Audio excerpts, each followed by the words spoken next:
할렐루야. 감사합니다. 오늘은 7번째 집회, 마지막 집회이죠. 히브리서 12장 말씀, 우주적 장소라는 제목으로 저와 여러분이 이 말씀을 보고자 합니다. 오늘 이 말씀은 오늘 우리들이 전에 있었던 곳이 어떤 곳이고 지금 이른 곳은 어떤 곳인가라는 것을 이야기합니다. 성경은 우리의 자리를 밝혀주고 그리고 우리가 어떤 곳에 왔는가를 또 밝혀줍니다. 사실 종합적으로 한 단어로 이야기하면 전에 우리는 사망 안에 있었고 죄 안에 있었고 저주 안에 있었지요. 그러나 그리스도 예수를 통하여 오늘 우리들은 주님 그분 당신 안에 있는 거죠. 그리스도 안에 있고 그리스도는 아버지 안에, 아버지는 그리스도 안에 있기 때문에 사중의 연합을 통하여 우리는 하나님 안에 있는 것이죠. 그런데 오늘 히브리서 12장은 그 하나님 안에 있는 우리가 구체적으로 어떤 명칭으로 불리우는 장소에 왔는가라는 것을 알려줍니다. 이것은 예수 그리스도 안에서 놀라운 진리인데요. 우린 진짜 주 예수 그리스도를 믿어서 우리가 개인적으로는 하나님이 영원히 보호하시고 인도하시는 인생이 되었지요. 젊은 분들 주 예수님을 믿었으니 얼마나 감사합니까? 하나님이 일생 동안 여러분들의 삶을 인도하실 것입니다. 놀랍게 준비하실 것입니다. 사실 미래를 위해서 염려하면서 기도하는 것 자체가 그리스도인들이 믿음이 약한 것입니다. 하나님은 진실로 준비하셨어요.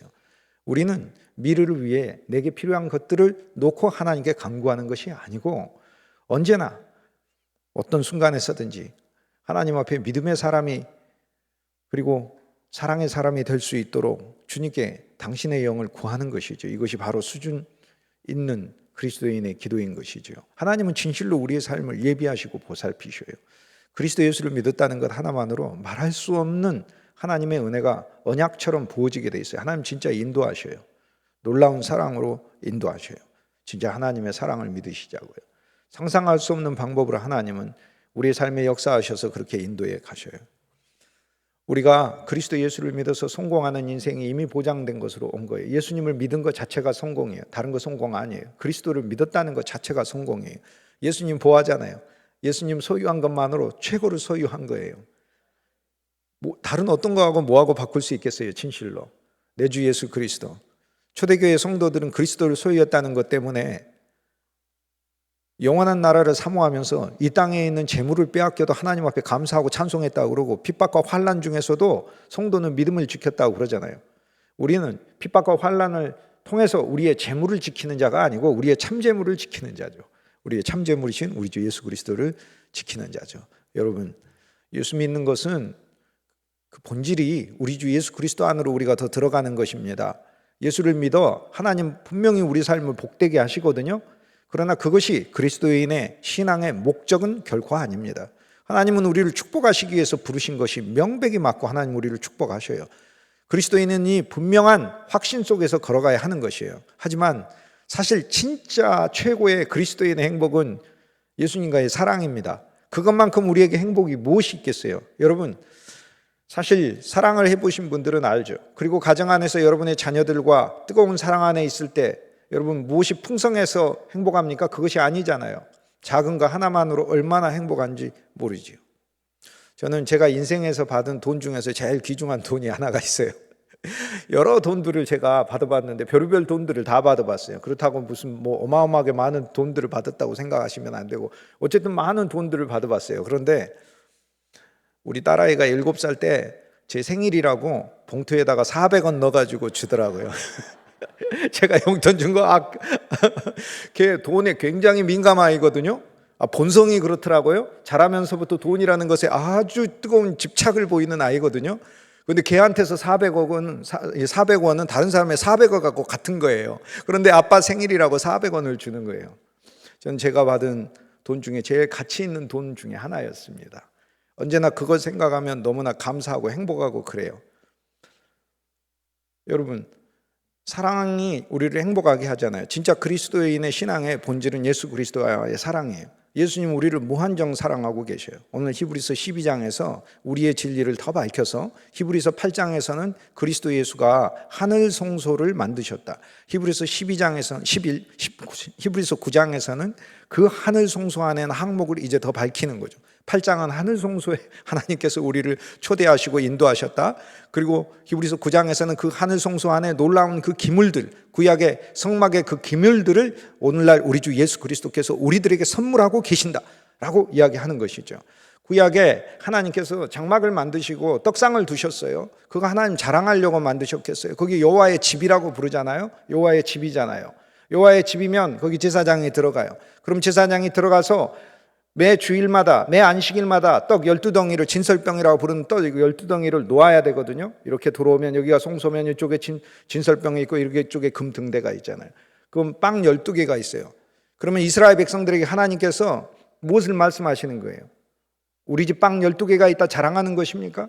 우리가 어렸을 때 형편이 너무 힘들었을 때 잘 사는 집 친구 집에 가면 그 집에는 우리 집에는 없는 냉장고도 있고 그 냉장고 안에 상상도 못하는 음식들이 들어있는 거예요. 저는 아직도 제 인생에서 처음으로 케이크를 먹었던 게 제가 살았던 시골 동네에서 제일 부잣집 아들이 생일이어가지고 반 친구 전체를 불러가지고 초등학교 2학년 때 케이크라는 것을 제일 처음 먹어봤는데 신세계가 그때 열리는 줄 알았어요. 그런데 오늘날 우리들은 우리들의 소유가 있어서 무엇을 자랑하는 것이 그것이 뭐 일상적으로 우리가 경험하는 것이지만 하나님은 하나님의 집을 우리한테 자랑하려고 하시는 게 아니에요. 하나님의 메시지는 분명해요. 하나님이 떡 12개를 두신 이유는 우리 집에 오면 누구든지 줄이지 않는다라고 말씀하신 거예요. 누구든지 여호와의 집에 오는 자는 줄이지 아니한다라고 말씀하신 거예요. 그런데 여호와께 안 오잖아요. 안 오니까 생명의 떡이 그 12개나 되는 하나님의 형제요, 하나님의 가족으로 만드는 떡 12덩어리나 되는 온전한 떡 자체가 이스라엘 백성으로 세계 만민에게로 그냥 와버리신 거예요. 그 부분이 바로 그리스도 예수인 거예요. 그래서 진설병이 그냥 세상으로 우리한테 온 거예요. 우리 주 예수 그리스도가. 그리고는 오늘 우리들이 생명의 떡이신 그리스도 예수를 만나 예수님과 우리가 하나의 집이 되잖아요. 히브리서 3장 6절 말씀에 우리가 그리스도께 소망을 가지면 너희가 그의 집이라 이렇게 말. 우리가 집이에요. 하나님의 집이에요. 하나님의 집은 하나님의 집일 뿐만 아니라 우리 집이에요. 우리 집이에요. 우리는 하나님의 집을 방문하는 자들이 아니에요. 우리 집인 것이에요. 그런데 하나님께서 그 아들 예수 그리스도를 우리를 위한 생명의 빵으로 보내셨고 이제 우리를 성숙한 신앙으로 인도하셔서 그의 집이 되게 하셨다는 이야기는 그 집에 있는 항목의 기물들도 우리들이 되게 했다는 얘기잖아요. 이제 오늘 우리들을 하나님의 생명의 빵으로 사용하신다는 것이죠. 나와 여러분이 가 있는 곳마다 누군가는 우리에게서 나온 것을 먹습니다. 우리에게서 나온 것이 세상적인 지식이면 세상적인 지식을 먹을 것이고 인간의 꾀면 인간의 꾀를 먹을 것이고 괴사와 악독을 내면 괴사와 악독을 그들이 먹을 것이에요. 그러나 우리들의 입에서 나오는 게 찬양이면 그들은 찬양을 먹을 것이고 우리들의 입에서 나오는 게 감사고 고백이고 기도이면 우리 주위에 있는 사람들은 그것을 먹을 수밖에 없는 거예요. 오늘 우리들은 사실상 그리스도의 음식인 거예요. 그리스도의 12떡 덩어리인 거예요. 예수님은 오병이어 기적을 행하시고 12광주리를 남기셨는데 그 사실상 12광주리는 제자들이 손 바구니에 들고 있지만 영적으로는 제자들 한 사람 한 사람이 그리스도의 빵 자체가 된 거예요. 하나님은 당신의 집에 풍성한 빵이 있다 1차적으로 그렇게 말씀하셔서 인도하시고 그 다음에 우리를 그리스도의 빵 되게 하시는 거예요. 예수 그리스도의 양식 되게 하셔서 우리를 세상으로 보내시는 것이에요. 히브리서 9장에서는 그러한 실제를 말하고 있어요. 그런데 히브리서 12장에 왔더니 너무나 놀라운 이야기를 해요. 제일 첫 번째는 오늘 우리가 읽었던 말씀에서 우리가 전에 있었던 곳 그리고 이스라엘 백성들이 있었던 곳을 이야기를 합니다. 그런데 우리 주 예수 그리스도를 통하여 우리가 전에 있었던 곳일 뿐만 아니라 심지어 이스라엘 백성들, 그 영광스러운 백성들, 여호와 하나님의 선택받은 백성들, 그 백성들 중에는 심지어 우리 조상에 없었던 아브라함도 있고 야곱도 있고 이삭도 있고 요셉도 있고 모세도 있고 다윗도 있고 그 놀라운 하나님의 사람들, 믿음의 사람들이 즐비한 그 이스라엘 백성들, 그 이스라엘 백성들도 가지 못했던 놀라운 곳에 오늘 우리가 그리스도 예수를 통하여 이르렀다는 거예요. 나와 여러분의 인생이 그곳에 이르렀다 이렇게 얘기를 해요. 오늘 하나님이 우리에게 준 말씀을 통해서 12장 18절 말씀에 전에는 너희가 그곳에 있었다라고 얘기를 해요. 전에는 우리가 어디에 있었는가? 그런데 전에 우리가 거기에 있었다라고 이야기하는 것은 이방인을 말하는 게 아닙니다. 실은 전에 우리가 있었던 곳은 훨씬 더 이보다 심각한 곳에 있었어요. 전에 우리는 정말 하나님을 알지도 못하는 하나님과 왼수되어 살고 있는 처참한 저주와 절망과 죄와 완전히 말할 수 없는 그런 처참한 상태에, 참혹한 상태에 처해 있었어요. 그러나 하나님께서 우리를 구원하셨잖아요. 그런데 오늘 이 말씀을 통해서 히브리서 기자가, 성경이 우리에게 알게 하고자 하는 바는, 예수 그리스도를 통하여 오늘날의 성도들이 이른 곳은 구약의 그 영광스러운 백성들이 이뤘던 곳과 그들이 도달했던 장소와 비교도 안 되는 곳에 도달했다는 것이에요. 그래서 앞에서 18절부터 나오는 장소, 너희가 이룬 곳은 이런 곳이 아니다, 너희가 도착한 곳은 이곳이 아니다 라고 이야기하는 그곳은 이스라엘 백성들이 갔던 곳이에요. 세계 만방의 어떤 백성도 이스라엘 백성처럼 사실 영광스러운 백성이 없었어요. 누가 하나님의 말씀을 받을 수 있어요? 그 받을 수 있는 것 자체가 영광이에요. 율법은 비록 엄중한 하나님의 말씀이지만 그 엄중한 하나님의 말씀을 받는 것 자체가 영광이었어요. 이스라엘 백성들에게. 이 세상에 어떤 백성이 자기의 조상을 믿음의 사람으로 두면서 시작을 했어요. 이스라엘 외에는 없어요. 이 세상에 어떤 백성이 특별한 하나님의 은혜를 체험하여 홍해가 갈라지는 것을 경험하며 요단강이 갈라지는 것을 경험합니까? 이 세상에 어떤 백성이 자기들 스스로 계획으로 국가를 세웠어도 하나님의 뜻과 섭리 아래 나라가 확정되고 선물된 민족이 이스라엘을 제외하고 누가 있어요? 이스라엘은 영광스러운 민족이에요. 그런데 그 이스라엘이 아무리 영광스럽다 하더라도 그리스도인의 영광에 비할 바가 아니다라고 오늘 말씀에 이야기하고 있는 거예요. 그런데 오늘 이 말씀은 무엇을 이야기하냐면, 오늘 우리들이 우리 주 예수 그리스도를 믿으면서, 여호와 하나님을 믿고 우리 주 예수 그리스도를 믿으면서 오늘 우리들의 신앙이 마치 하나님께서 모형으로 사용하고 구약의 율법의 백성으로 사용하고 하나님의 그림자로 사용하고 참것의 예표로서 사용했던 그 백성들의 신앙에 멈춰 있을까 봐 오늘 말씀을 우리에게 계시하고 계시는 거예요. 그리스도 예수를 통하여 우리에게 이룬 곳은 이스라엘 백성들, 그 영광스러운 백성들이 그들이 도달하고 그들이 성취하고 그들이 경험했던 그것과 질적으로 비교조차도 되지 않는 그러한 장소에 오늘날 우리 그리스도인들이 이르렀다는 거예요. 이것은 무엇을 이야기해요? 나와 여러분의 인생이 어딘가에 이르렀어요. 그곳에 이르렀어요. 그런데 그곳은 놀라운 곳에 이르렀다고 이야기하는 거예요. 전에는 만질만한 곳에 이스라엘 백성들이 있었어요. 만질만하다는 단어는 사람이 조작 가능하고 도달할 수 있는 산을 이야기를 해요. 사실 모세는 도달할 수 있는 산에 갔어요. 시내 산에서, 호렙산에서 그는 그 산으로 갔어요. 그곳은 만질만한 산이었어요. 그리고 사람이 조작 가능한 곳이었어요. 그런데 오늘 주님이 우리에게 말씀하시는 바는, 오늘 우리들은 그런 곳에 이른 것이 아니라고 얘기해요.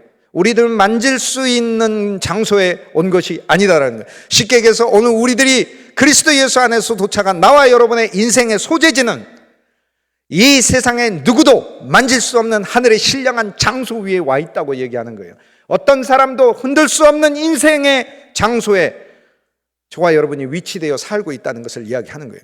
누가 우리의 인생을 흔들 수 있겠어요? 그래서 바울이 하나님의 말씀의 고백을 통하여 사망도 두려워하지 않고 내 쏘는 것이 어디 있느냐, 승리를 고백하고 이 세상의 어떠한 것도 두려워하지 않고 무서워하지 않고 하나님의 능력 안에서 자기의 삶이 든든한 그리스도 예수의 풍성과 승리와 능력 안에 이미 위치되어 있다는 것을 고백하잖아요. 만질 수 있는 인생이 아닙니다. 누가 여러분의 인생을 헤아리요?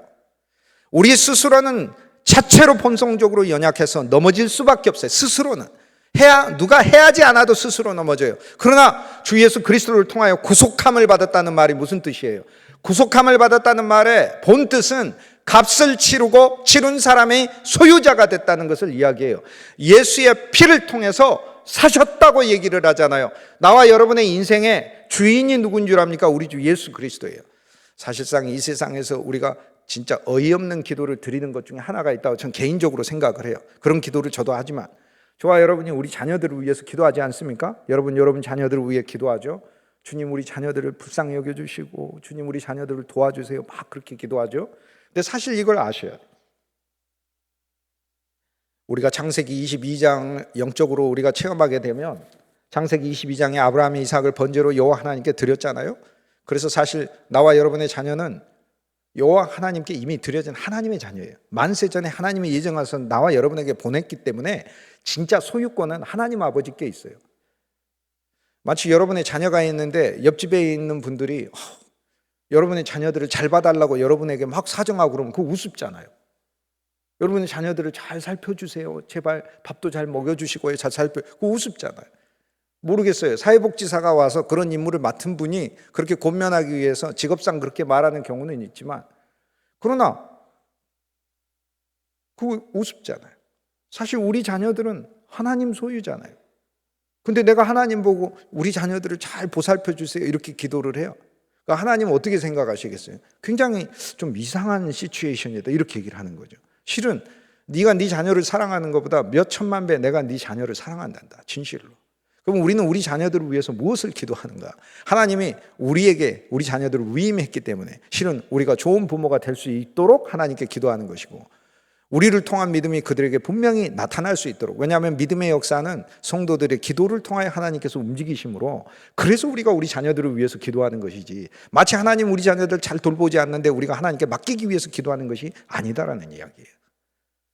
우리는 우리와 우리 자녀들 사이에 하나님의 성령이 더 부어져서 그들이 주님께 더 쓰임받고 믿음의 사람이 되게 하기 위해서 하나님께서 더 은혜를 베푸시도록 주께 구하는 것이죠. 주의 역사가 우리의 가정 안에 더 일어나기 하기 위해서 주님께 당신이 더 일하소서라고 기도하는 것이지, 우리 아이를 더 돌봐주소서라고 기도하면 하나님 진짜 황당해 하신다니까요.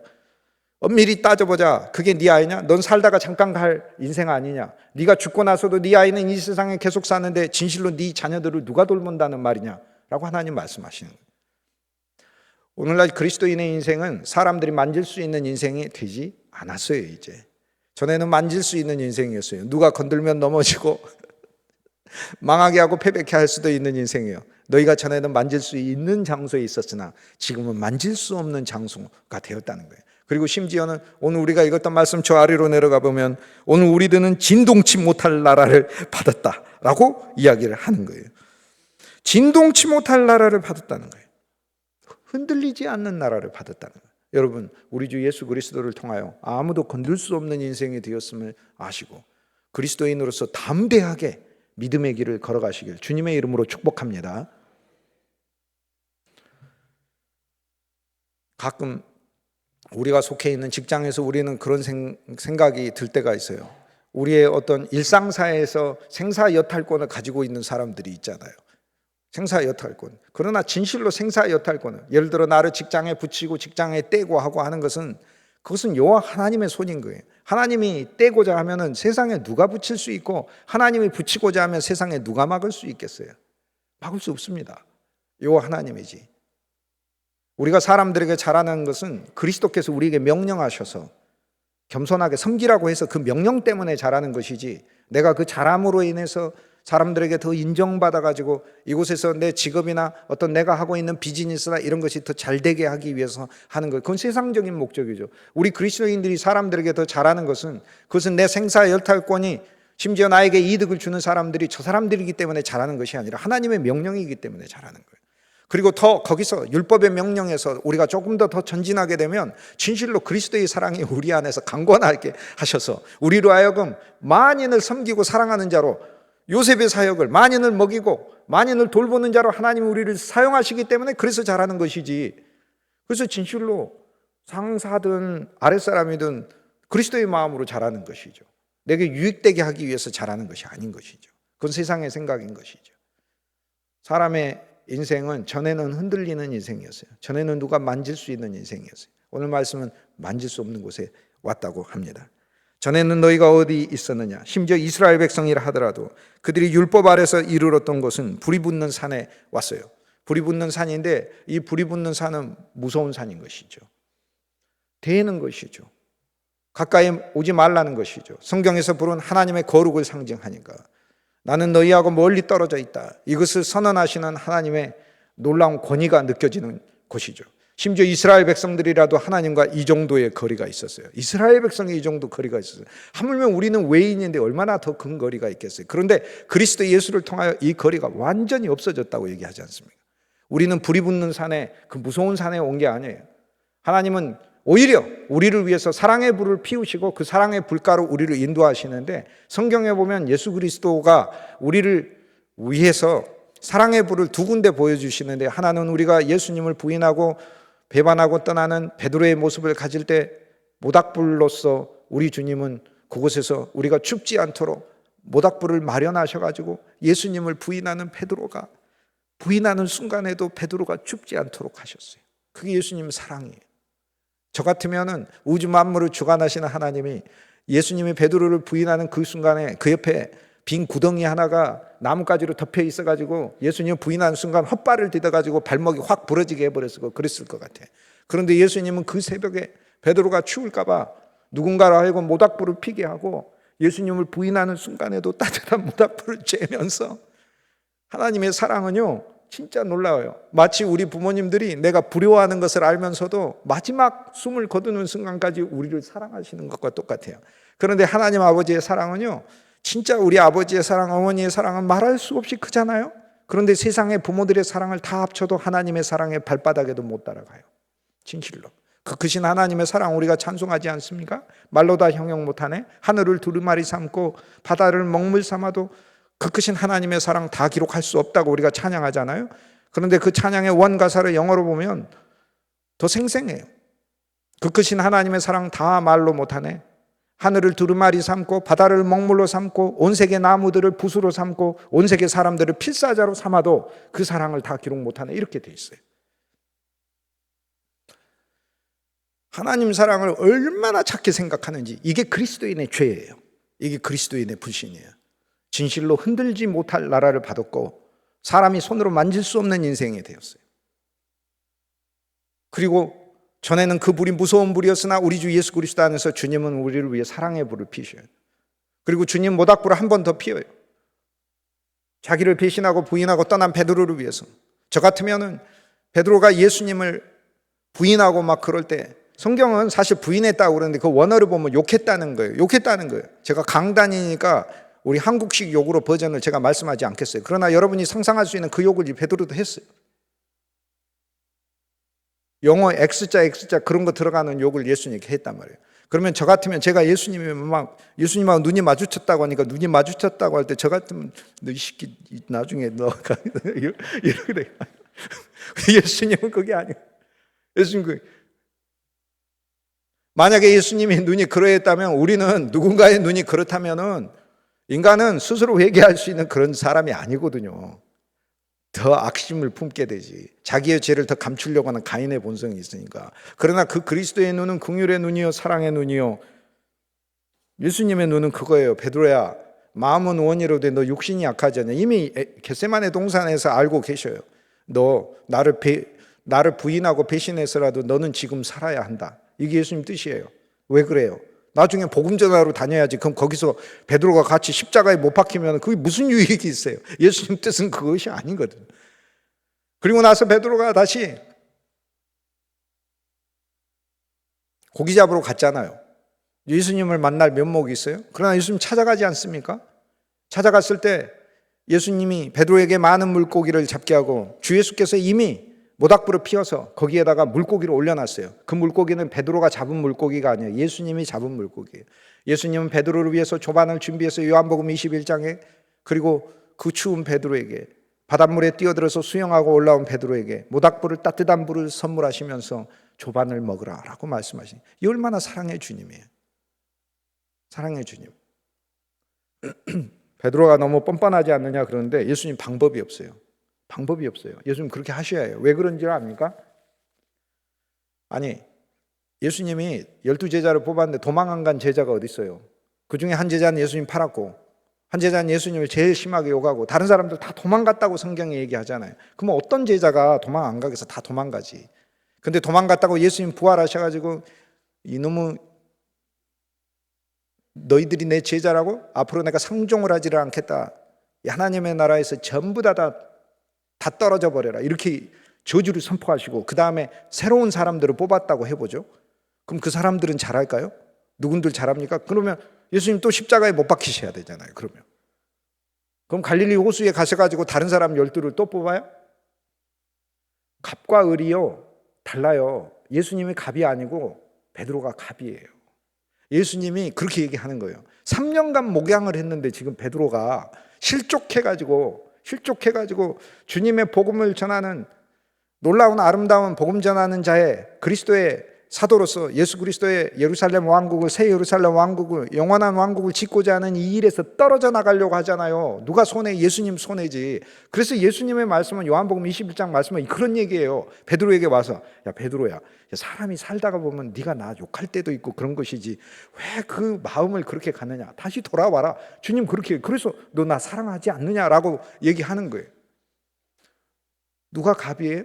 우리는 우주적으로 보면 예수님이 갑이지만 주님과 우리의 관계에 있어서는 주님은요 의리 되세요. 진실로 우리를 사랑하셔서 얻고자 하시는 거예요. 다른 제자를 뽑으면 베드로처럼 안 합니까? 다 도망갔는데.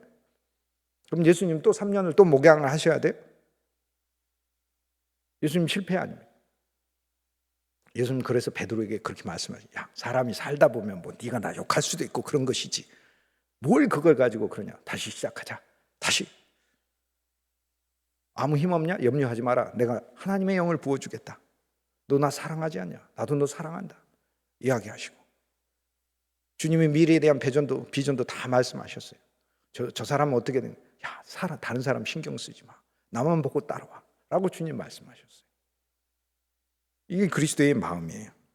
전에는 불이 붙는 그 산은 사람들에게 오지 말라는 하나님의 거룩의 산이었지만 우리 주 예수 그리스도는 우리 옆에서 사랑의 모닥불을 펴시는 그런 놀라운 구주가 되셨어요. 그리고 하나님의 그 거룩의 불을 하나님의 성령 안에서 사람들에게 부어주셨어요. 그리고 그 거룩의 불을 받았을 때 옛날에는 그 거룩의 불에 가까이 가려고도 하지도 않았지만 사도행전 2장에 하나님의 성령의 거룩한 불이 우리들에게 떨어졌을 때 그들의 마음은 너무나 뜨거워졌어요.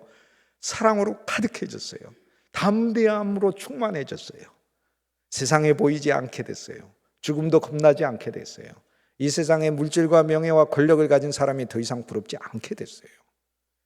여러분 이 이야기를 먼 이야기로 보지 마시고 오늘 히브리서 12장에 말씀하는 바는 무엇이냐면 우리 주 예수 그리스도 안에서 나와 여러분의 인생이 그러한 인생이 되었다라고 얘기를 하고 있는 거예요. 그러므로 믿음으로 이 말씀을 취하시길 주님의 이름으로 권면합니다. 전에는 침침한 산이었고 흑암과 폭풍이 있는 곳이었다 이렇게 얘기해요. 여기서 침침함은 어두운 것을 이야기해요. 어두워요. 빛이 없다는 뜻이에요. 그곳은 빛이 없었어요. 참으로 묘하죠. 하나님 바깥에 있을 때도 빛이 없었는데 이스라엘 백성들이 율법을 받았을 때도 실은 침침했다라고 얘기해요. 사실 율법은 빛이거든요. 그런데 율법을 받았는데 왜 빛이 없다고 히브리서 기자는 이야기할까요? 그것은 우리가 예를 들어 태양이 있는데 어떤 사람이 우리가 태양의 저 빛을 말하는데 촛불 하나의 빛하고 비교를 하면 그건 사실 빛이라고 이야기하기가 어렵지 않습니까? 물론 이제 너무나 캄캄한 곳에서는 촛불도 비치겠지만 촛불의 그 빛하고 태양의 빛하고는 이게 비교 자체가 불가한 것이죠. 그래서 율법 안에 분명히 빛이 있었어요. 그런데 히브리서 기자는 그리스도 예수의 빛이 얼마나 광명한 빛인지 그곳은 캄캄했다라고 얘기를 하는 거예요. 상대적으로 우리가 그걸 알죠. 옛날에 어두울 때 호롱불 켰을 때 그 호롱불 하나로도 뭐 공부도 하고 바느질도 하고 거기서 밥도 먹고 식구들끼리 이야기도 하고 그랬잖아요. 저 어렸을 때 저희 시골집에 7살에 전기가 들어와서 7살 이전에는 언제나 밤은 캄캄했어요.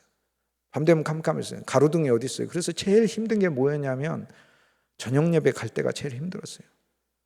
초등생도 되기 전에 저녁 예배는 그때 예배 늘 꼭꼭 나갔잖아요. 오히려 신앙이 훨씬 더 퇴보한 것 같아요.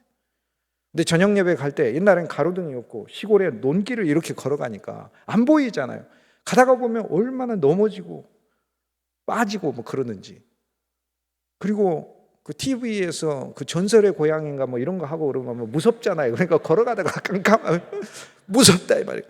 그때는 내가 주님의 복음을 잘 모르니까 아무도 만질 수 없는 인생이 됐다는 것을 모르고 그냥 쉽게 만져질 수 있다고 생각하고 무섭잖아요. 빛이 없어 깜깜해.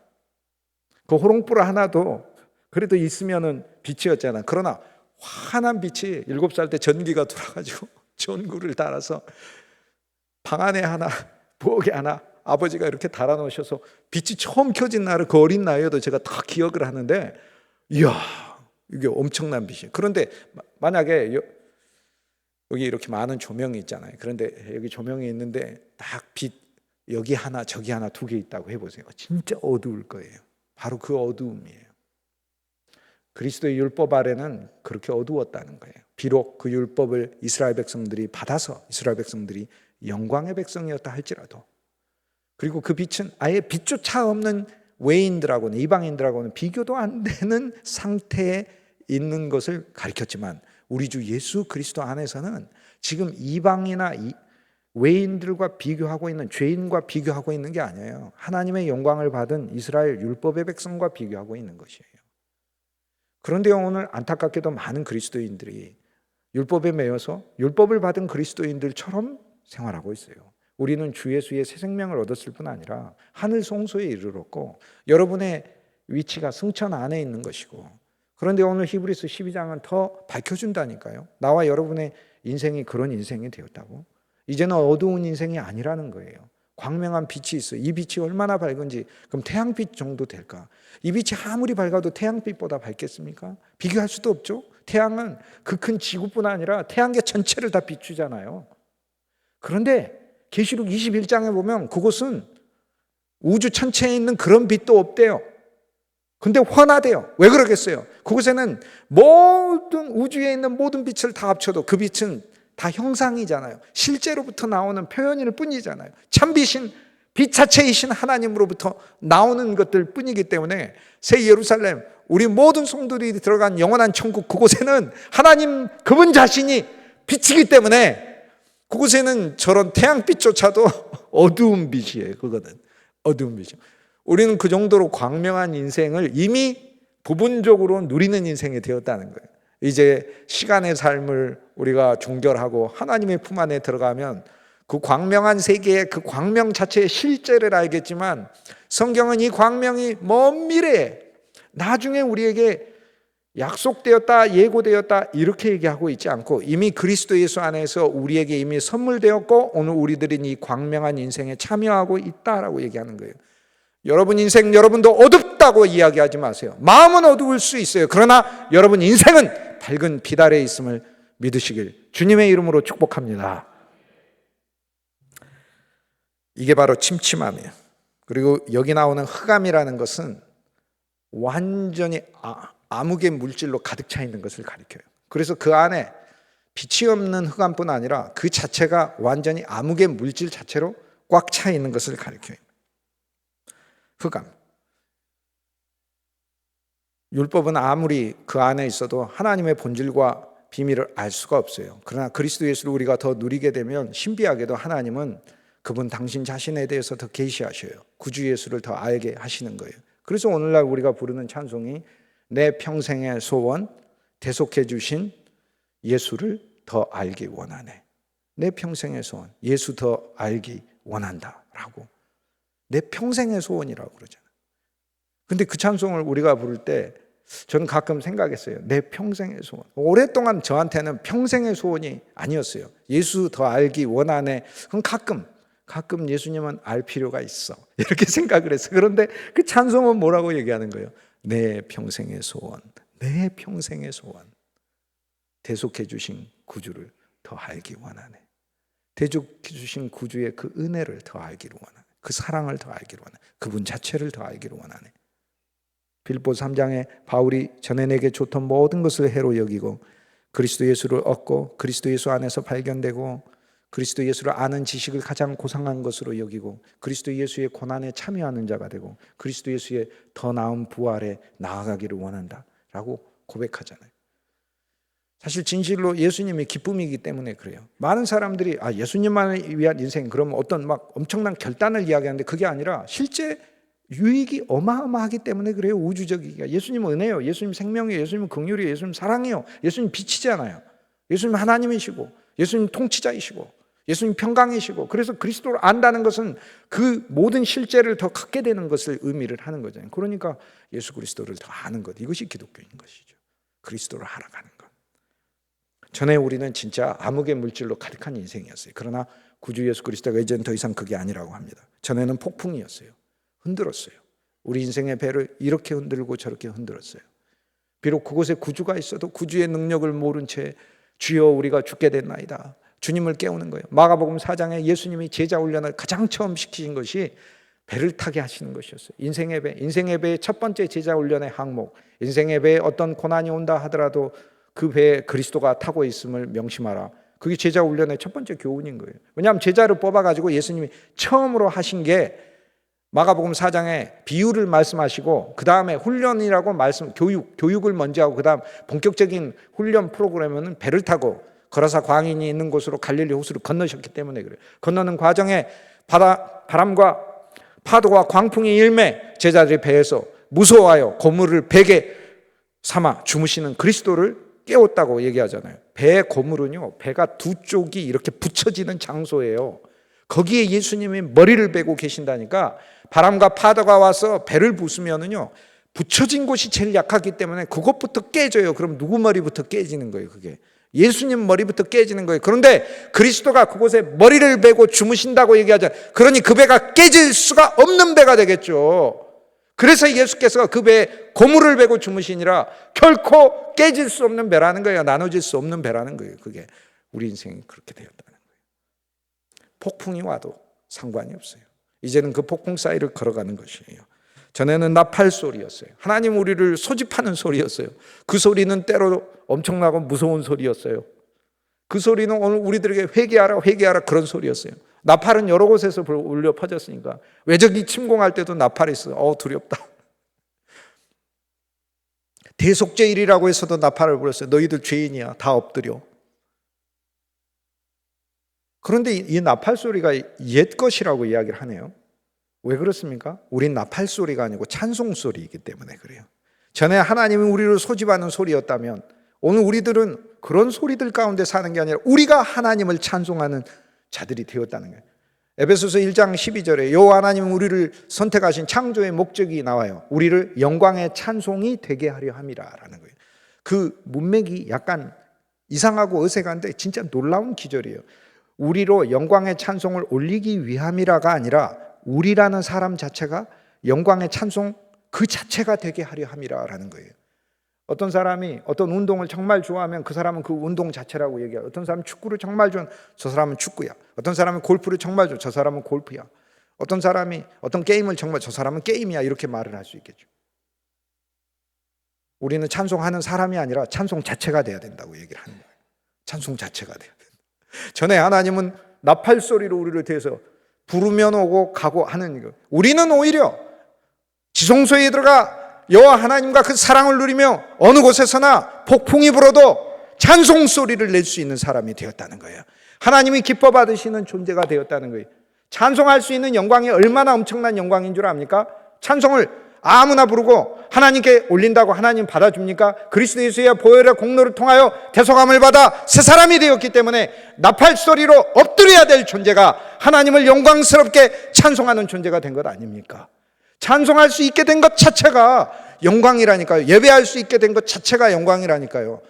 나와 여러분이 이렇게 있는데 지렁이하고 막 온갖 더러운 것들이 와가지고 나의 구주요 경배합니다 하면서 사랑해 주세요 하면서 엉기고 그러면 모르겠어요. 그런 어떤 파충류를 유달리 좋아하는 분도 있고 그러니까 그러실지 모르겠는데 어머 사랑스러워 독사야 반갑다 이러시는 분도 있을지 모르겠는데 근데 일반적으로는 안 그러잖아요. 사실 너 지렁이 같으냐? 우리는 진짜 뭐예요? 우리는 하나님이 우리 보고 여호와를 사랑하라 라고 말씀하신 것 자체가 복음이에요. 복음. 하나님을 우리가 사랑할 수 있는 존재이기는 합니까? 능력을 사랑할 수 있는 능력이 없다는 그런 차원을 말씀하는 게 아니고 능력도 없지만 그걸 말씀하는 게 아니라 자격도 없지. 아니 우리가 하나님을 사랑할 수 있는 자격이 되는 존재냐고 이게. 근데 하나님께서 허락해 주셨어요. 우리한테 나 사랑해도 돼 이렇게. 가끔 그런 경우가 있잖아요. 여기 아주 용모가 다 단정하시고 또 연만하신 분들도 젊으셨을 때는 최고의 미남, 미녀 막 이런 분들이 있었을 거예요. 그런데 자기 마음에 안 드는 사람이 막 사랑해요라고 하면서 막 달려들고 그러면 뭐 기분이 좋은 분들도 있기는 하겠지만 대부분의 경우는 섬찟하고 있고 그럴 것 같은데 하나님도요 아무한테나 사랑 안 받으셔요. 이 세상에서 제일 까다로운 분이셔요. 오묘한 솜씨를 보세요. 그분이 대충 만드신 게 있나? 하나님은 우리 보고 너나 사랑해도 된다라고 말씀하시는 건 이거 엄청난 이야기예요. 그래서 우리는 하나님을 사랑하는 거예요. 전에는 나팔 소리였으나 이제는 찬송하는 소리예요. 전에는 말하는 소리였는데 출애굽기 19장에 보면 이스라엘 백성들에게 하나님은 공포의 소리를 발했어요. 그런데 이제는 그 소리가 달라졌어요. 복음이라고 그러잖아요. 예수님이 우리에게 공포의 소리를 전하러 왔다 그렇게 얘기하지 않고 기쁜 소식을 전하러 왔다라고 얘기하잖아요. 유앙겔리온, 기쁜 것, 좋은 것, 선한 것, 아름다운 것, 나를 행복하게 하는 것, 그 소리를 전하러 왔다라고 얘기하잖아요. 예수의 복음은 복음이에요. 진짜 기쁜 소식이에요. 복음은 복음이에요. 기쁜 소식이에요. 진짜 기쁜 소식이에요. 제가 여러분에게 만약 여러분 제가 진실로 약속을 할게요. 제가 여러분에게 10억을 드릴 수 있어. 근데 사실 이것도 공수표예요. 10억은커녕 10분의 1도 없으면서 근데 일단 그렇다고 할게요. 10억을 제가 드릴게. 걸어서 달나라 갔다 올 수 있으면. 그게 복음입니까? 그 사람 기망하는 거지? 우리가 복음이라고 이야기했을 땐 정말 놀라운 하나님의 기대도 못한 소식을 가리키는 거예요. 예수 그리스도로, 그리스도의 피로, 그리스도의 몸으로 여러분이 구원받았어. 이거 진짜 복음이에요. 내가 안 믿어질 정도로 복음이에요. 그분이 나의 모든 죄를 영원히 용서하시고 영원히 사면하시고 영원히 내 인생을 거룩하게 하시고 영원히 온전하게 하시고 영원한 제사를 드려 영원히 거룩하게 된 자들을 영원히 온전하게 하셨느니라. 영원히 정결하게 하시고 그리고 하나님을 섬기게 하셨고 염소와 송아지의 피로도 대속죄일에 여호와 하나님께 드려 1년을 정결하게 하거늘 1년의 죄를 사하거늘 하물며 흠없는 자기 자신을 영원하신 성령을 통하여 자기의 피를 들이신 그리스도 예수께서 왜 너희를 죽은 행실에서 죽은 양심에서 정결하게 하지 못하겠느냐? 왜 너희를 하나님을 섬기는 자로 하나님을 사랑하는 자로 지성소를 너희의 집으로 제공하지 못하겠느냐라고 얘기하는 거죠. 하나님 말씀이. 오늘 우리들은 구약의 율법 안에서 하나님은 무서운 소리 하셨어요. 그러나 이 말씀들은 다 달콤한 말씀이에요. 저주는 그리스도가 지셨어요. 그래서 사랑만 우리한테 남겨놓으셨어요. 어린 시절 우리 어머니가 고기가 있으면 생선가시가 내 목에 걸릴까 봐 주변은 다 떼내서 본인이 그 옆에 붙어있는 작은 거 먹고 가운데 가시 하나도 없는 속살이 있는 생선을 나한테 주셨듯이 오늘 저주의 가시가 충만한 율법이 내 앞에 이렇게 놓여 있는데 우리 주 예수 그리스도께서 율법의 저주를 받으셨다고 그러잖아요. 그분이 받았는데 왜 온전히 못 받았겠어? 그분의 피가 잠깐도 아니고 다 쏟아졌는데 왜 온전히 그분이 나와 여러분을 덮어서 심판받지 못했겠어요? 진짜로 주님이 우리를 그렇게 구원해 놓으셨어요. 뭐 하라고? 하나님을 섬기라고, 하나님께 기쁨으로 나아오라고. 진실로 권면합니다. 그리스도인의 기쁨의 대결에서 절대 지지 마세요. 세상 사람과의 기쁨의 대결에서도 지지 말고 다른 그리스도인들을 만났을 때도 많은 그리스도인들을 만나서 생명의 복음을 아는 그리스도인들이시니까 여러분은 기쁨의 대결에서 지지 마세요. 구주 예수 그리스도를 믿고 의지한다는 그 기쁨의 대결에서 지지 마시라고요. 저는 안 져요. 절대 안 져요. 전 솔직히 우리 구주 예수 그리스도를 누리는 이 기쁨을 어느 누구를 만났을 때도 이 순간 나보다 더 큰 기쁨을 그리스도 안에서 표현하고 계시네. 나는 안 져요. 내 마음 안에 더 주 예수님을 찬송해서 더 기쁨으로 서 있어요. 내 환경이 어쩌든지 상관없어요. 구주 예수를 기뻐해요. 나를 보면 절망하고 환경 보면 더 절망되고 이걸 보면 근심이요, 저걸 보면 걱정이요, 또 저걸 생각하면 절망이요, 그걸 보면 분노, 그러나 구주 예수를 보라고. 우리 구주 예수를 보라고. 그래서 기쁨에서 그리스도인은 지면 안 되는 거예요. 믿음에서도 저도 안 되지만 기쁨에서도 저도 안 되는 거예요. 전에는 심판을 말하는 소리가 출애굽기 19장에 있었고 신명기 9장에 12절에 모세가 나 여호와의 소리가 너무 두려웠어라고 얘기를 해요. 그러나 이제는 그렇지 않아요. 평생에 듣던 말씀 또 들려주시오. 또 들려주시오. 정말 기쁘고 좋고 달콤하니까. 주 예수 크신 사랑 또 들려주시오. 주 예수 크신 저주 또 들려주시오가 아니고 주 예수 크신 사랑 또 들려주시오. 이거 얼마나 아름다운 찬송입니다. 너희는 그런 곳에 이른 것이 아니다. 그 소리를 듣는 자들은 더 말씀하지 아니하시기를 구했다. 제발 이야기하지 마세요라고 귀를 막았고 20절에 보면 짐승이라도 그 산에 들어가면 여호와의 산이에요. 돌로 침을 당하리라 하신 명령을 그들이 견디지 못합니다. 하나님 말씀하셨어요. 가까이 오기만 하면 짐승이라도 돌로 쳐서 죽을 거예요. 짐승이라도. 짐승이 선악과를 먹진 않았잖아요. 하지만 짐승도 돌로 쳐서 죽는데 하물며 인간은 여호와의 산에 다가오면 다 죽죠. 그런데 예수님이 무슨 일을 하셨다고 하는 거예요? 지성소로 우리를 인도했대요. 그냥.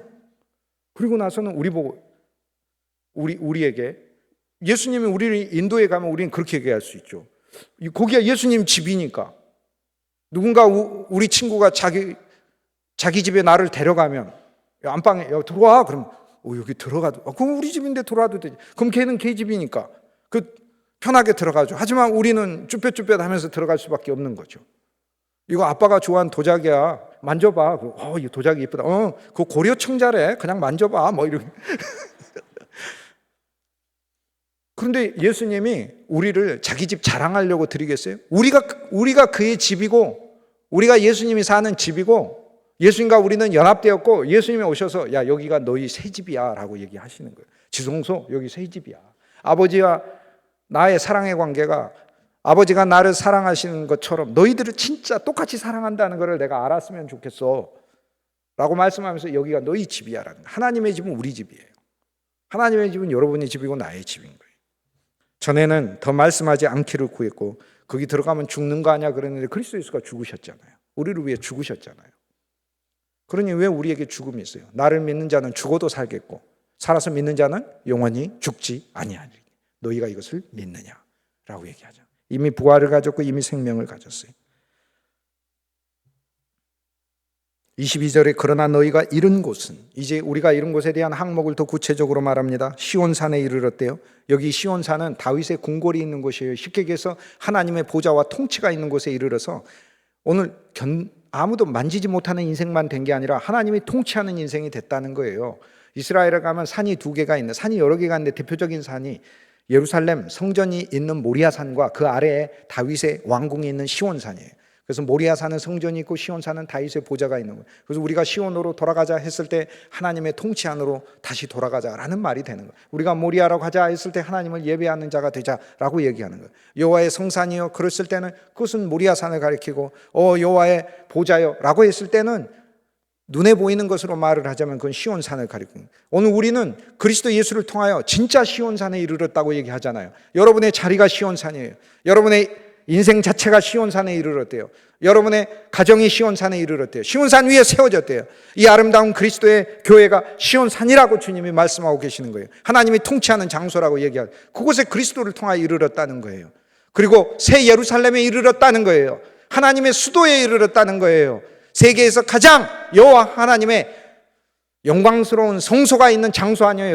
예루살렘은 우주의 중심 아니에요. 우주의 중심은 하나님을 믿는 곳이죠. 하나님께 예배하는 곳이 우주의 중심이죠. 그런데 우주의 중심이 옛날에 육신으로 하자면 예루살렘에 있었다고 유대인들은 우겼고 사마리아인들은 그래도 여기도 중심은 아닐 수 있겠지만 주변이라도 우길 수 있지는 않느냐라고 이야기하면서 사마리아라고 얘기했는데 예수님 뭐라고 말씀하셔요? 이것도 저것도 아니고 하나님께 예배하는 때 바로 그때가 장소라고 얘기를 하잖아요. 지금 우리가 하나님께 예배하면 이때가 장소가 되는 거예요. 이때가 시온산이요 이때가 바로 새 예루살렘이 된다. 주님 그렇게 말씀하시니 우리는 이미 완성된 곳에 이르렀다고 이야기하는 거예요. 놀라운 이야기입니다. 주님이 우리 눈을 열어주셔서 그리스도 예수 안에 우리는 놀라운 곳에 이르렀어요. 천만 천사가 있는 곳에 이르렀어요. 그들이 우리를 영광스럽게 지키고 있는 곳이고 우리들도 천사의 역할을 하는 장소에 이르렀다는 것이에요. 오늘 우리들이 이룬 것은 하늘에 기록된 장자들의 모임에 이르렀대요. 여기에 이 장자는 누구냐면 야곱을 가리키는 거예요. 야곱이 그토록 갖고 싶었던 장자권. 이스라엘의 가정의 제사장이 되는 것, 하나님의 언약의 말씀을 수행해 계속 대대손손 그 언약의 말씀, 약속의 말씀, 하나님께서 자손을 주시겠다, 땅을 주시겠다 약속하시는 축복의 말씀이 계대되도록 이스라엘 가문 내에서 신앙의 지도자 역할을 하는 거예요. 그게 바로 장자의 역할이에요. 아버지 재산 2배로 받는 그런 물질적인 것만 이야기하는 것 아니에요. 만약에 아버지 재산을 2배로 받는 그것만 장자권에 들어있었다고 분명히 장자권 2몫을 주니까 그것만 만약에 조건이었다면 우리 세상적인 장자들은 옛날에는 뭐 지금은 똑같이 나누는지 어쩌는지 글쎄 모르겠어요. 저는 뭐 마이너스 통장 외에는 아직 상속을 받아본 적이 한 번도 없기 때문에 어떻게 상속이 이루어지니 상속의 법이나 세금 이런 것도 전혀 모르지만은 뭐 세상 어떻게 되는. 그러나 이스라엘에서 장자는 분명히 두 몫을 받아요. 그런데 두 몫만 받는 거라면 에서가 팥죽 한 그릇에 장자권을 팔겠습니까? 그 세상적인 사람이 절대 안 팔지. 그런데 장자권에는 그것만 있는 게 아니에요. 그 가문의 제사장이 돼야 돼요. 시마다 때마다 여호와 하나님께 번제를 드려야 되는데 그것도 하나님께서 아브라함을 통해서 말씀하신 그 제물들을 드려야 되는. 그래야 언약이 계속해서 제사를 통해서 언약이 계속 유지되니까. 그러나 그리스도에서는 한 번 제사를 통하여 모든 언약을 성취하셔서 우리한테 선물하셔서 우리는 제사를 계속 드릴 필요가 없고, 실은 성경이 말하는 제사는 너희 자신을 하나님께 제물로 드리는 제사, 이 제사만 남았다라고 얘기하는, 하나님 사용하여 주십시오라는, 언약을 주십시오라는 제사는 그리스도가 성취해서 우리 자신을 드려서 하나님 나를 축복해 주세요, 그런 게 아니라는 거예요. 하나님 우리를 이미 축복하시는 인생으로 만들었으니 너희 인생을 하나님께 드리라 라고, 그렇게 전혀 역전된 그런 운명으로 우리가 왔다는 것이지. 장자권에는 하나님의 섭리를 반드시 구현해야 하고 우리 주 예수 그리스도를 낳는 믿음의 가문이 되도록 유지되어야 하는, 그리고 언제나 하나님께 기도하고 전해져 내려오는 이스라엘 믿음의 사람들의 이야기, 아담의 이야기로부터 계속해서 전해 내려오는 그 이야기들을 듣고 암기해야 되는 의무가 들어있어요. 그러니 에서가 들의 사람이요, 야곱은 장막의 사람이요. 에서는 들판에서 사냥하는 것을 좋아하는 사람인데 어머니가 주일학교 가라고 하면 주일학교 선생님은 공과 공부하자고 하는데 에서가 좋아하겠습니까? 안 좋아하지? 그게 장자권인데 어떻게 하냐고요. 여러분, 신앙의 장자가 되세요. 어느 환경에서나 신앙의 장자가 되세요. 말씀의 장자가 되시고 믿음의 장자가 되시고 기도의 장자가 되세요. 믿음의 위치에서 양보하지 마세요. 여러분 가문의 신앙을 이끌고 가는 사람의 위치를 절대 양보하지 마세요. 저는 우리 집안에 그 많은 식구들이 있지만 나는 그 많은 식구들 중에서 믿음의 지도자의 역할을 나는 양보할 생각이 요만큼도 없어요. 언제 양보할 거냐면 제가 이 세상에서 눈을 감기 며칠 전에 양보하려고 그래요. 그거는. 하지만 그 전까지는 양보할 생각이 없어요. 장자들의 모임이에요. 예수 그리스도 안에서 새로 태어난 진짜 참 장자이신 예수님과 연합한 자들의 모임인 거예요. 교회에 이르렀어요. 이 교회는 영광스러운 교회예요. 이 교회는 그리스도의 피로 사신 교회예요. 그리스도께서 머리이신 교회예요. 그리스도가 충만인 교회예요. 교회는 그리스도의 충만이라고 그래요. 교회를 험담하고 폄훼하지 마세요. 교회는 그리스도가 충만한 곳이에요. 진실로. 교회는 신비한 곳이에요. 교회는 비록 허물과 연약함이 많은 사람들로 가득해 있지만 그러나 그리스도가 충만하다고 이야기해요. 우리는 다른 사람들을 볼 때 그들의 허물과 연약함만을 보는 율법의 눈이 있어서는 안 돼요.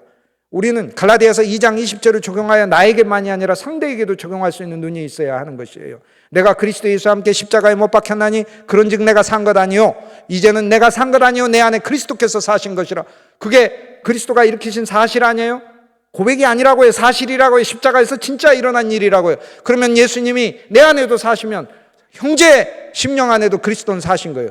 비록 그 형제의 심령에 주변부는 더럽고 불량한 것들로 가득 차 있을지 몰라도 어쨌든 그 사람이 주 예수의 이름을 부른다면 그 사람의 가장 깊은 영에는 그리스도가 사시는 거예요. 그걸 볼 줄 아는 것이 성숙한 그리스도의 눈인 거예요. 외적인 육체적인 연약함과 허물만 보고 산다는 것은 그 율법의 사람으로 산다는 것 아니에요. 부족함이 있지만 그리스도 예수 안에서 소망을 가지고 기대하는 눈으로 보는 것이, 그것이 바로 교회 안에 속한 성도들이 합당한 태도예요. 오늘 주님은 놀랍게도 여기 이 많은 항목들을 이야기하면서 오늘 우리가 이런 곳이 교회에 이르렀다고 이야기해요. 그리스도의 몸으로 세운 교회, 그리스도의 피로 사신 교회, 그리스도가 충만인 그 교회에 이르렀다고 이야기해요. 여기에 나오는 이 등가의 위치는 새 예루살렘 영원한 왕국과 병행되는 단어로서 교회를 여기에서 놓고 있는 거예요. 우리가 이 교회를 떠나 새 예루살렘에 가는 게 아니라 새 예루살렘에 가면 이 교회가 이미 그 새 예루살렘의 일부였음을 우리 눈이 밝혀져서 비로소 알게 될 거예요. 그렇다면 내가 이 땅에 살 때부터 우리 교회가 진주문이 있게 할 걸, 우리 교회가 하나님의 생명의 황금이 넘치는 교회가 돼, 물질적인 걸 가르치는 게 아니라 영적인 그리스도 예수 안에서 놀라운 생명의 복음과 은혜와 사랑과 헌신과 수고와 서로 섬김을 말을 하는 것이에요. 그것이 넘치게 할 걸. 그때 가면 많은 그리스도인들 진짜로 후회할 거예요. 그러나 그리스도의 진리 아래에서 미리 눈을 떠야 돼요. 그리스도의 몸된 교회를 위하여 일꾼 된다는 것은 영광스러운 일이에요. 말할 수 없이 영광. 그곳에 이르렀다고 해요. 그곳에 아무나 일을 할 수 없어요. 그러나 그곳에 이르게 했다. 이것이 하나님이 준 특권이라는 거예요. 오늘날 교회가 갈 수 있는 것이 흔하다 보니까 사람들이 교회가 하나님이 우리에게 부여하신 특권이라는 사실을 까먹고 있어요. 그러나 진실로 이 아름다운 교회, 이 좋은 교회, 평판과 명성이 있고 하나님이 특별히 사랑하는 종들의 눈물 어린 헌신으로 세워진 이 교회가 진실로 새 예루살렘이요 시온산이요 하나님이 약속하신 모든 분복을 누릴 수 있는 장소인 것을 확신하시길 주님의 이름으로 축복합니다.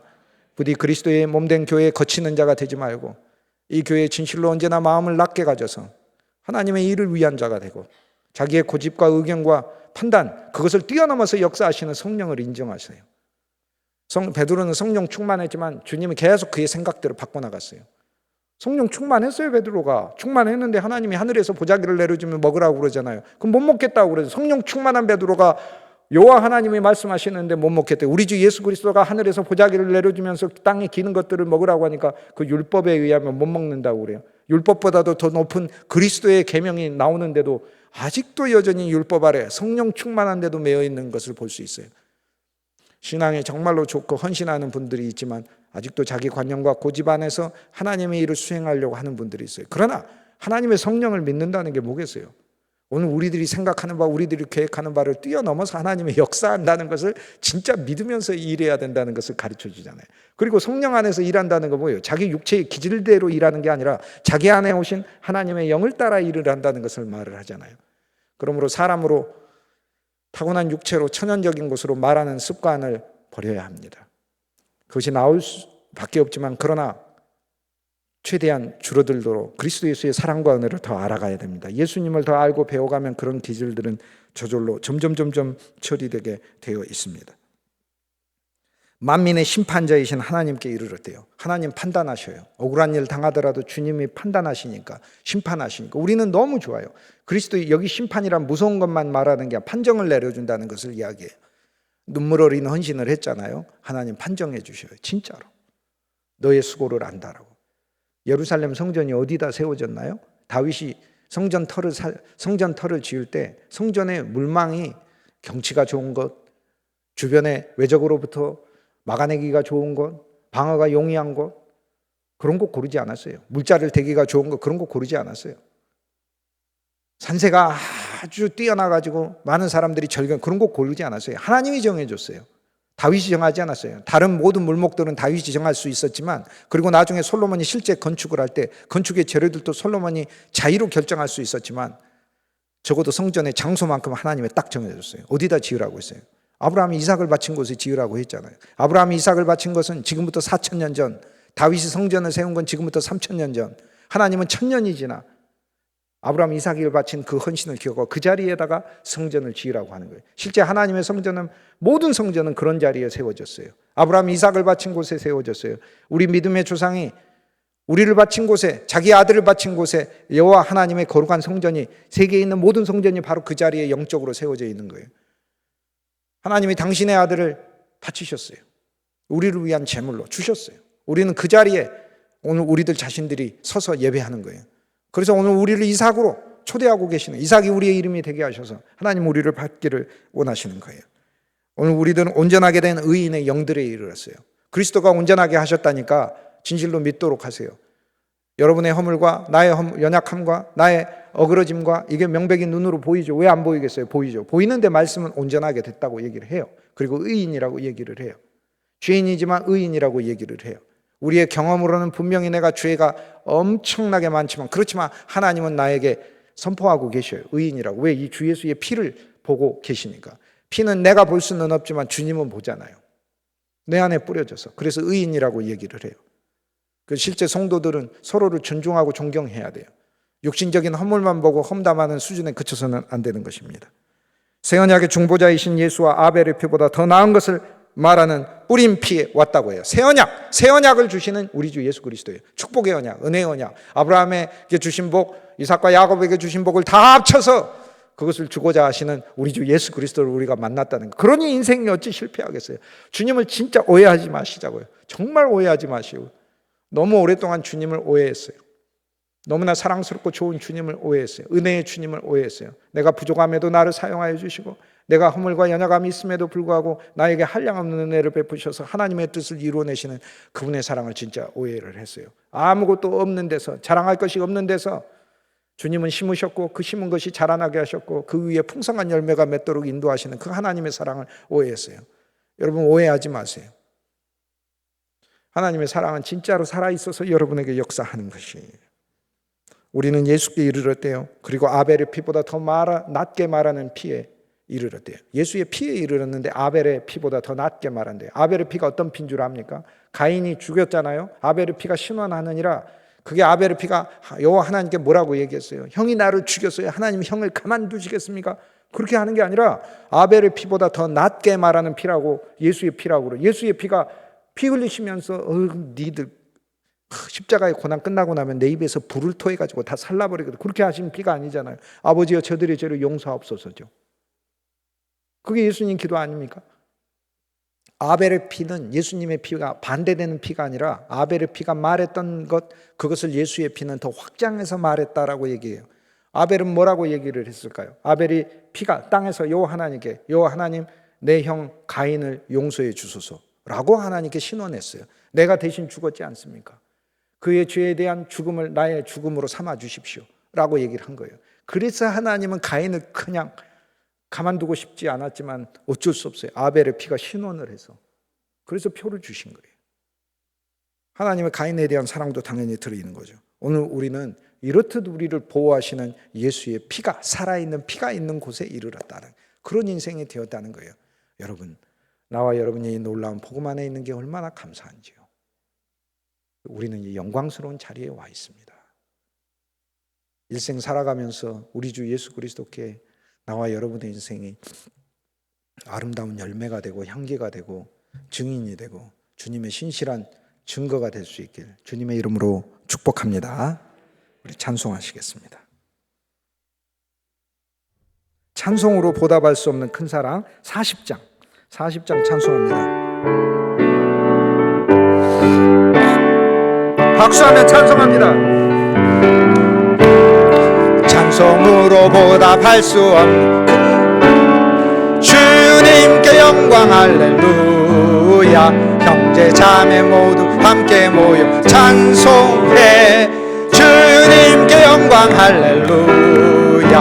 하나님의 자녀여 크게 찬송 부르며 밝고 거룩한 길로 기쁨으로 나아가 주의 보좌 앞으로 속히 들어가겠네. 주님